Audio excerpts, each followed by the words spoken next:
오늘 우리에게 주시는 하나님 말씀은 누가복음 20장 41절에서 47절 말씀입니다. 예수께서 그들에게 이르시되 사람들이 어찌하여 그리스도를 다윗의 자손이라 하느냐. 시편에 다윗이 친히 말하였으되 주께서 내 주께 이르시되 내가 내 원수를 내 발등상으로 삼을 때까지 내 우편에 앉았으라 하셨도다 하였느니라. 그런즉 다윗이 그리스도를 주라 칭하였으니 어찌 그의 자손이 되겠느냐 하시니라. 모든 백성이 들을 때 예수께서 그 제자들에게 이르시되 긴 옷을 입고 다니는 것을 원하며 시장에서 음란받는 것과 회당의 높은 자리와 잔치의 윗자리를 좋아하는 서기관들을 삼가라. 그들은 과부의 가산을 삼키며 외식으로 길게 기도하니 그들이 더 엄중한 심판을 받으리라 하시니라.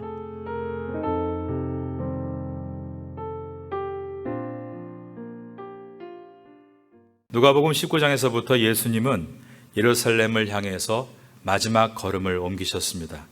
온 인류를 구원하시기 위해 십자가에 달려 죽으시기 위해 예수님은 서퍼링 메시아, 고난의 메시아로 예루살렘으로 입성하셨습니다.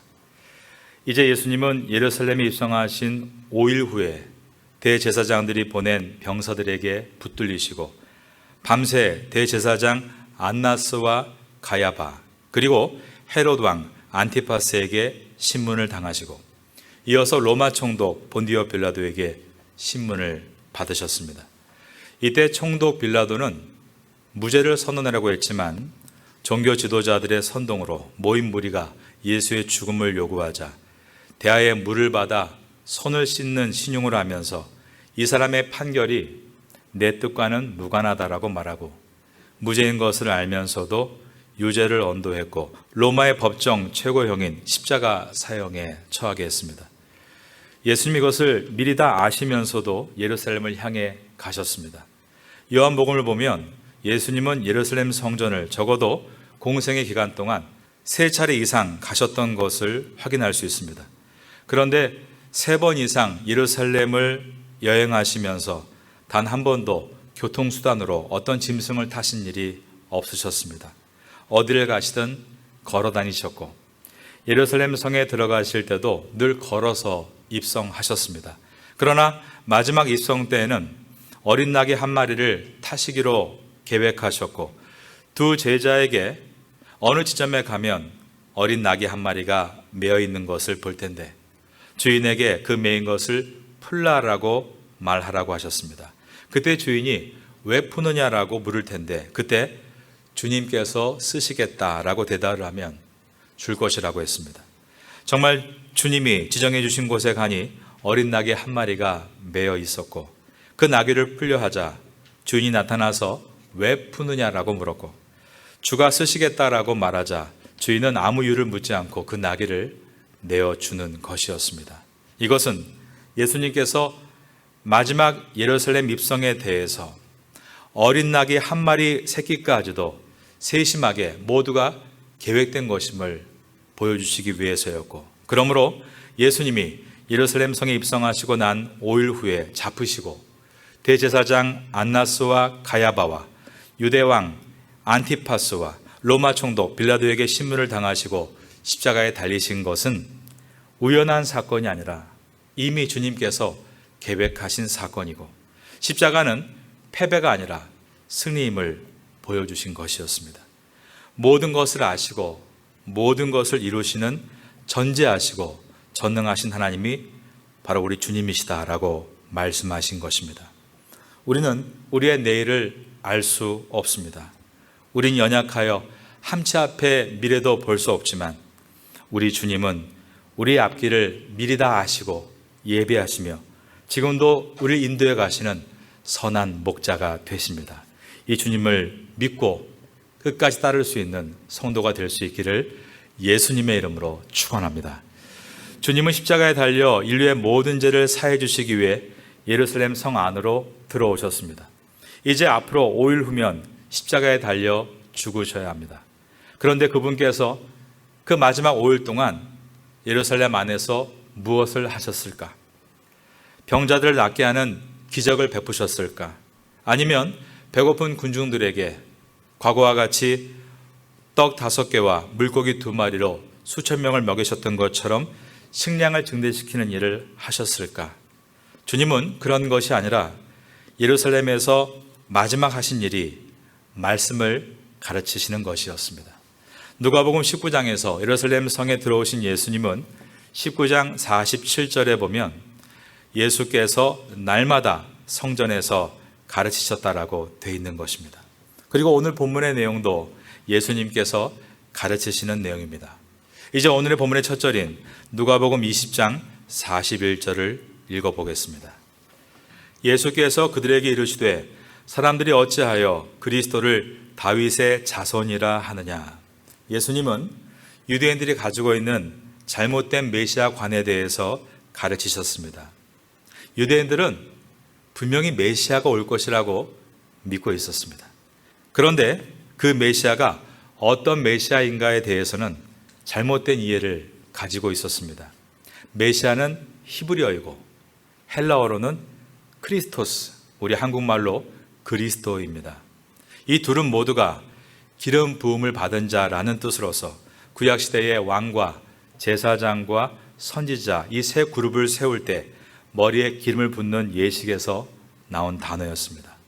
하나님의 특별한 섭리 가운데 기름 부음 받은 자, 메시아, 그 그리스도가 나타나게 될 것이다. 그들은 모두 믿고 있었던 것입니다.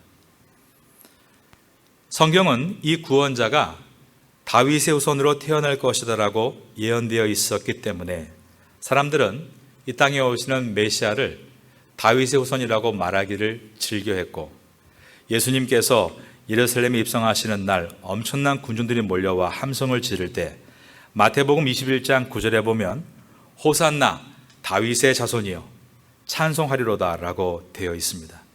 그리고 그때의 외침이 얼마나 컸는지 이어지는 마태복음 21장 10절에 보면 그들의 함성으로 인해서 온 성이 진동했다라고 기록하고 있습니다. 진동했다. 성경 원어로 헬라어 세이오라는 단어가 사용됐는데 이 단어는 이제 마태복음의 뒤에 가서 27장 51절에서 예수님께서 운명하셨을 때 지진이 일어나서 땅의 지축이 흔들렸다라고 했을 때 이 단어 세이오라는 단어를 사용했습니다. 즉 이 말은 예수님께서 예루살렘 성에 입성하실 때 사람들의 열렬한 환호가 마치 지진이 나서 땅이 흔들리는 것처럼 착하게 들 만큼 엄청난 열기를 보여주었다는 것을 말하고 있는 것입니다. 이것을 통해서 우리가 알게 되는 것은 예수님이 입성하시고 나서 그 5일의 기간 동안 사람들이 예수님을 보면서 분위기가 어떠했는가를 생각해 볼 수 있습니다. 그들은 예수님을 열렬히 환영했고 예수님을 너무나 좋아했습니다. 예수님은 예루살렘 성에서 기호 1번이었습니다. 그 당시 예루살렘 성 안에는 여러 기득권층 세력이 있었습니다. 친로마 세력 중에 구급하는 헤롯 당원들입니다. 헤롯 왕을 중심으로 하는 세력들로서 로마 정부에서 왕을 분봉왕으로 임명했기 때문에 로마와 밀착된 자들이었습니다. 두 번째로 사두개인들이 있었습니다. 대제사장과 제사장들 중심으로 하는 이 세력들은 성전의 업무를 관장하며 성전에서 양과 비둘기 같은 재물을 팔고 성전세를 로마의 화폐에서 유대의 화폐로 바꿔주는 환전을 함으로 막대한 이익을 챙기는 집단이었습니다. 그러나 대제사장을 로마 정부가 임명하게 되어 있었으므로 로마와 협력 관계이면서도 알력을 주고받는 긴장 관계에 있었습니다. 예수님 당시에 로마가 임명한 대제사장은 가야바였습니다. 하지만 예수님께서 전날 밤에 가장 먼저 잡혀 끌려가신 곳이 전직 대제사장인 안나스의 관저였습니다. 전직 대제사장 안나스의 사위가 현직 대제사장인 가야바였기 때문입니다. 이 같은 이유는 로마 정부가 대제사장을 갈아치울 수 있었지만 결국 그들 가족 안에서 또 다른 대제사장이 세워진 것은 로마 정부와 대제사장 가문 간에 유착관계가 있고 모종의 계약이 계속 이루어져 왔음을 보여주고 있습니다. 세 번째로 기득권자들인 바리새인들이 있습니다. 이들은 좌파의 성향을 가진 사람들로서 로마 정부와 대립했고 헤롯 당과 사두개파와는 언제나 반대 입장을 취하는 그룹이었습니다. 네 번째로 진로디라고 하는 열심당이 있는데 이들은 극좌파로서 칼을 들고 로마 병사들과 싸우는 사람들이었습니다. 그러나 그들은 예수님께서 예루살렘 성에 입성하시자 모두가 연합하여 예수님과 대적하려고 했는데 그 이유는 군중들이 보여주는 예수님의 지지도는 그 이외에 헤롯 당, 사두개파, 바리새파, 열심당을 모두 합쳐도 이길 수 없는 것이기 때문이었습니다. 이처럼 예수님께서 예루살렘 성에 마지막으로 입성하셨을 때 군중들의 예수님을 향한 지지도는 마태복음의 표현대로 세요, 땅이 흔들리는 것과 같은 그러한 정도로 고무되어 있었고 열렬히 환영하고 있었습니다. 그런데 예수님께서는 한자어로 볼 관자, 그들의 메시아 관에 대해서 잘못을 지적하십니다. 다시 한번 41절을 보겠습니다. 예수께서 그들에게 이르시되 사람들이 어찌하여 그리스도를 다윗의 자손이라 하느냐. 이것은 단순한 질문이 아닙니다. 그들이 땅이 흔들릴 만큼 호산나 다윗의 자손이여 라고 외치고 있는데 그 의미가 무엇이냐는 질문이었습니다. 그 당시 유대인들은 메시아니기즘, 메시아 사상을 가지고 있었는데 그것은 다윗과 같은 왕이 이 땅에 출현해서 유대의 왕이 되고 자신들을 압제하고 있는 로마 정부를 몰아내고 유대 나라를 예전에 다윗과 솔로몬 시대와 같은 중동의 1등 나라로 만들어줄 것이라고 생각했습니다. 그러나 이것은 성경에 말씀하는 바가 아니라 그들이 바라는 바였습니다. 성경에서는 메시아가 어떻게 이 땅에 오실 것인가에 대해서 가장 처음 기록하고 있는 곳이 창세기 3장 15절입니다. 그래서 창세기 3장 15절을 처음의 복음이라고 해서 학자들은 오리지널 가스펠, 원시 복음이라고 부릅니다. 내가 너로 여자와 원수가 되게 하고 너의 후손도 여자의 후손과 원수가 되게 하리니 여자의 후손은 내 머리를 상하게 할 것이요 너는 그의 발꿈치를 상하게 할 것이니라 하시고 하나님께서 죄를 이 땅에 가지고 들어온 사탄의 머리를 부수시기 위해서 이 땅에 메시아를 여자의 후손으로 보내시겠다라고 약속하셨습니다. 사탄은 그것을 저지하기 위해서 메시아의 발꿈치를 상하게 할 것이라고 말씀하셨는데 이것은 예수님께서 십자가에 달리셔서 손과 발에 못 박히실 것을 예언하신 내용이었습니다. 이처럼 이 땅에 오시는 메시아는 이스라엘 백성들을 로마의 압제에서 벗어나게 하고 번영을 이루게 하는 그러한 정치적이고 경제적인 메시아가 아니라 죄로 고통당하는 온 인류를 구원하시기 위해서 세상지를 지고 가는 하나님의 어린 양으로 십자가에 오르시는 고난의 메시아가 될 것임을 이미 창세기에서부터 말씀하셨던 것입니다. 하지만 유대인들은 주님은 우리 유대인만 구원해 주시기 위해서 오시는 메시아이다. 민족 종교로 바꾸어 놓았고 영혼의 구원이 아니라 정치와 경제 구원을 위해 오시는 분이다. 이와 같이 자기의 원하는 바대로 주님의 말씀을 바꿔서 이해했던 것입니다. 성경은 이 땅에 오시는 메시아는 서퍼링 메시아, 고난의 메시아라고 말씀하셨는데 그들은 이 땅에 오시는 메시아는 글로리어스 메시아, 영광의 메시아가 될 것이다라고 복음을 변질시킨 것입니다. 그리고 이러한 분위기가 최고조에 다다른 기간이 바로 예수님이 입성하시는 그 한 주간이었습니다. 바로 이때가 이스라엘의 1년 중에 최대 명절인 유월절이었기 때문입니다. 이 유월절의 일주일은 단순하게 가족들이 모여서 양 한 마리를 먹는 명절 음식의 기간이 아니었습니다.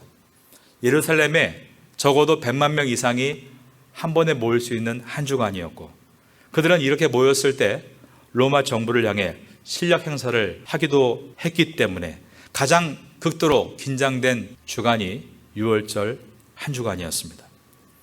로마가 이스라엘을 점령한 이후에 수도로 정한 곳은 지중해 해변에 있는 가이사라라는 도시입니다. 오늘날도 그것은 이스라엘의 수도로서 지금은 텔아비브라고 부릅니다. 성지 순례를 떠나면 가장 먼저 텔아비브 국제공항에 도착을 하게 되는 것입니다. 예수님 당시에는 그 지역 이름이 가이사라였는데 가이사, 카이저, 시저라는 뜻으로 황제라는 의미입니다. 황제의 도시였습니다. 로마의 황제를 상징하는 도시가 바로 가이사라였던 것입니다. 이곳은 로마의 행정수도였기 때문에 일반적일 때는 대부분의 물자와 병력이 그곳에 주둔해 있었습니다. 그런데 1년에 한 차례 모든 주력 부대가 예루살렘으로 이동하는 때가 있는데 바로 6월절입니다.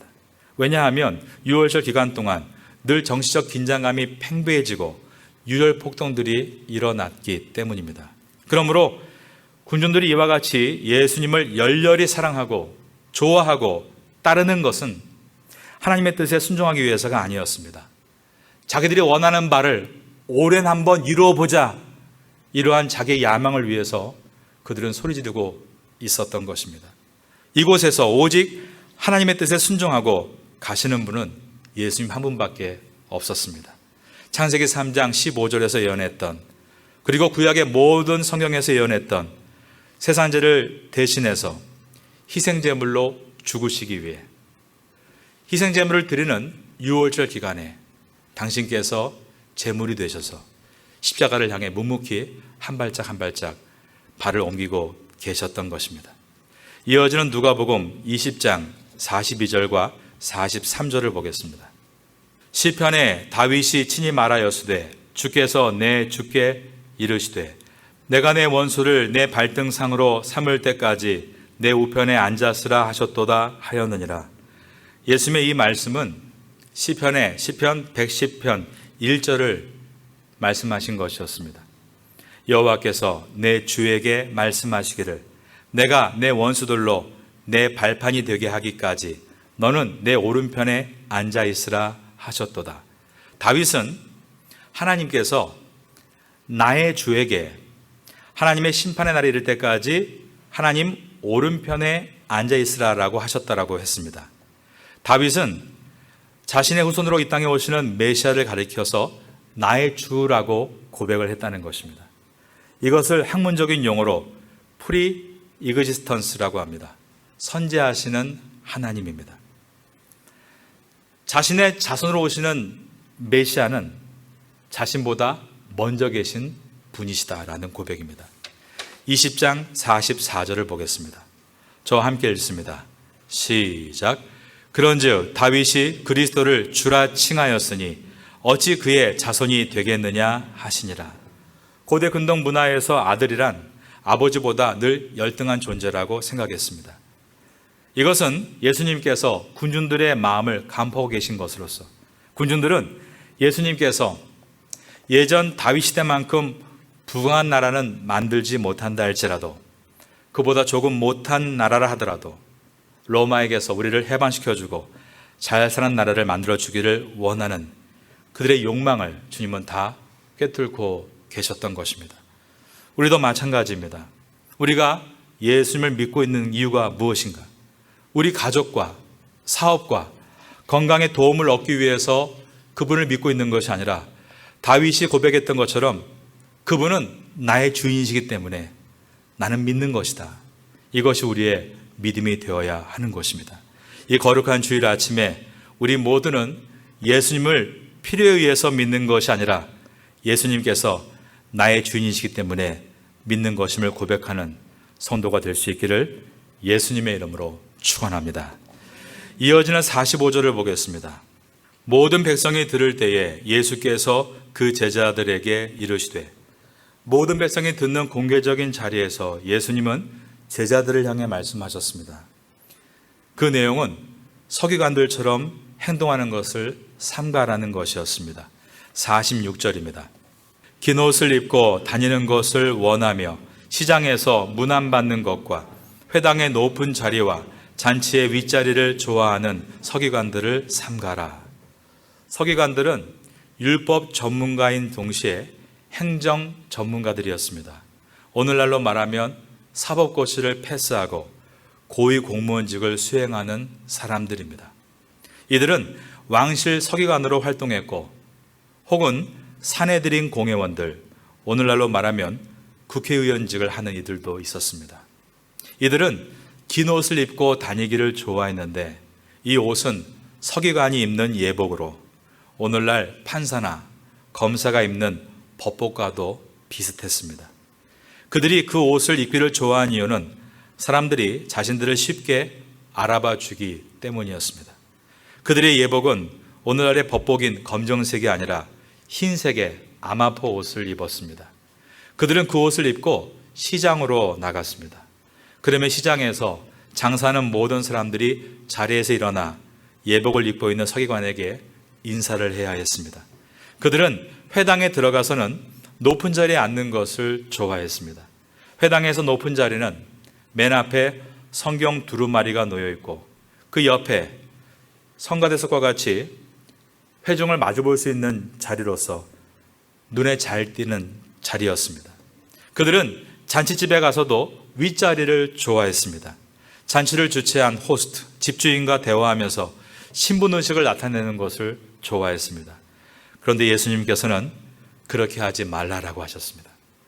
이 말씀을 회중이 모두 듣는 자리에서 제자들에게 하신 이유는 앞으로 제자들이 사도가 되어 전 세계로 나가 복음을 전하고 교회를 세울 때 오늘 회중들 앞에서 들은 이 말씀을 기억하고 너희들은 절대로 그런 사람이 되지 말라고 하시는 주님의 준엄하신 명령입니다. 오늘 본문의 마지막 절인 47절을 보겠습니다. 그들은 과부의 가산을 삼키며 외식으로 길게 기도하니 그들이 더 엄중한 심판을 받으리라 하시니라. 예수님은 서기관들이 사회적인 특별 대우뿐 아니라 재물을 원했다라고 그들의 치부를 적나라하게 드러내셨습니다.